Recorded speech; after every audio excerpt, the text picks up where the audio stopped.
Mga kahuwan, panoorin ang video na ito upang alamin ang pinaka-latest na balita tungkol sa lagay ng panahon at bagyo update today. Update muna sa minomonitor nating low pressure area sa loob ng ating area of responsibility. Huli po itong nakita sa layong 975 kilometers silangan huyan ng southeastern Luzon. At sa kasalukuyan nga po ay mataas na ang tsansang mabuo ito bilang isang bagyo within the next 24 hours. At sakaling mabuo ito bilang isang bagyo ay papangalanan po natin itong si Bagyong Krising. Sa kasalukuyan, itong LPA ay nakakaapekto na po at nagdudulot ng mga pag-ulan sa Bicol Region, sa Eastern Visayas, maging dito po sa Dinagat Islands at Surigao del Norte.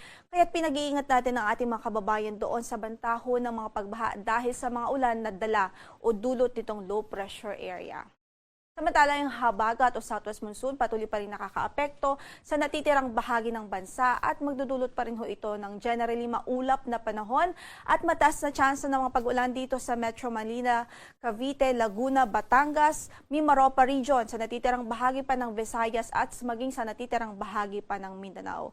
So kung susumahin po natin, maulap po ang papaurin at mataas ho ang tsansa ng mga pag-ulan sa malaking bahagi ng bansa dulot ng low pressure area at maging nitong habagat o southwest monsoon. Kaya saan man ang lakad natin sa araw na ito, huwag hong kalimutang magdala ng payong o mga pananggalang sa ulan. Samantala, dahil nga pa rin po sa mga pag-ulan na dulot nitong LPA, again, pinag-iingat po natin ang ating mga kababayan doon sa eastern section ng bansa dahil pa rin nga po sa bantaho ng mga pagbaha dahil sa patuloy na pag-ulan. In effect pa rin ang ating weather advisory as of 5 a.m. today at posible ang 50 to 100 millimeters of rainfall dito nga po sa Catanduanes, Sorsogon, Northern Samar at Eastern Samar dulot ng low pressure area. Samantala, gayon din, posible din ang 50 to 100 millimeters of rainfall today dito sa Palawan, Antique, maging sa Negros Occidental at Negros Oriental. So itong mga pag-ulan na ito, pwede po itong magdulot ng mga pagbaha sa mga lugar na nabanggit natin, kaya't patuloy natin silang pinag-iingat. Samantala, bukas, pwede pang tumindi ang mga pag-ulan na dulot ng habagat. So nakikita po natin posible ang 100 to 200 millimeters of rainfall dito po sa Palawan Province, maging sa Antique at Negros Occidental. Habang posible ang 50 to 100 millimeters of rainfall sa Occidental Mindoro, Aklan, Capiz, Iloilo, Guimaras at Negros Oriental. Dulot po yan ng habagat. Samantala, yung LPA patuloy pa rin magdudulot ng 50 to 100 mm of rainfall bukas sa mga lalawigan ho ng Catanduanes at Northern Samar. By Friday, nakikita po natin mataas yung tsansa pa rin ng 100 to 200 mm of rainfall. So medyo matindi pa rin ho yung mga pag-ulan dito sa Palawan, Occidental Mindoro, Antique, maging dito po sa Negros Occidental. Dulot po yan ng habagat.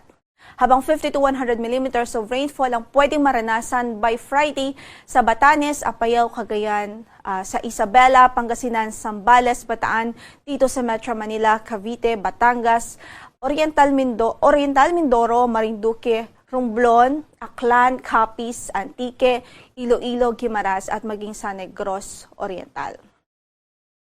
So sa mga kababayan natin, sa mga nabanggit nating lugar, maging handa po tayo dahil nariyan pa rin po ang mga banta ng pagbaha dulot ng mga pag-ulan na ito. Samantala, i-reiterate lang natin ang forecast natin for today. Generally ay magdudulot ng maulap na papaurin at mataas na tsansa ng mga pag-ulan ang habagat dito po sa Metro Manila, Cavite, Batangas, Laguna, maging dito sa Mimaropa Region at natitirang bahagi pa ng Visayas. Dahil naman sa LPA, magiging maulan po sa araw na ito sa Bicol Region. So dito po sa silangang bahagi ng Southern Luzon. Sa natitirang bahagi ng Luzon ay posible ang mga localized thunderstorms o mga pulupulong mga pagkilat-pagkulog, lalong-lalo na po sa hapon at gabi. Samantala, magiging maulan nga po sa Mimaropa dahil sa epekto pa rin ng southwest monsoon o habagat, gayon din sa natitirang bahagi ng Visayas. Dahil yung Eastern Visayas, maulan na panahon ang inaasahan sa araw na ito, dulot pa rin ho ng low pressure area. So halos buong Visayas, generally, maulap tayo today at mataas ang tsansa ng mga pag-ulan. At malakas nga ng mga pag-ulan ang inaasahan natin dito sa Northern Eastern Samar, kaya't nakasaad po yan sa ating weather advisory, kaya't pinag-iingat natin ang ating mga kababayan doon. Samantala, dito din sa Dinagat Island, Surigao del Norte, posible ang mga pag-ulan dahil po sa low pressure area. Habang sa natitirang bahagi pa ng Mindanao ay maulan din ang panahon dahil sa epekto naman ng habagat. Wala po tayong gale warning sa kasalukuyan pero moderate o katamtaman ang magiging pag-alo ng karagatan natin sa northern and western section ng Luzon dahil pa rin po sa habagat. Habang sa natitirang bahagi ng bansa ay banayad hanggang sa katamtaman ng pag-alo ng kondisyon ng ating coastal waters doon. Ingat pa rin sa ating mga manlalayag, especially ho yung mga gumagamit ng maliliit na sasakyang pandagat.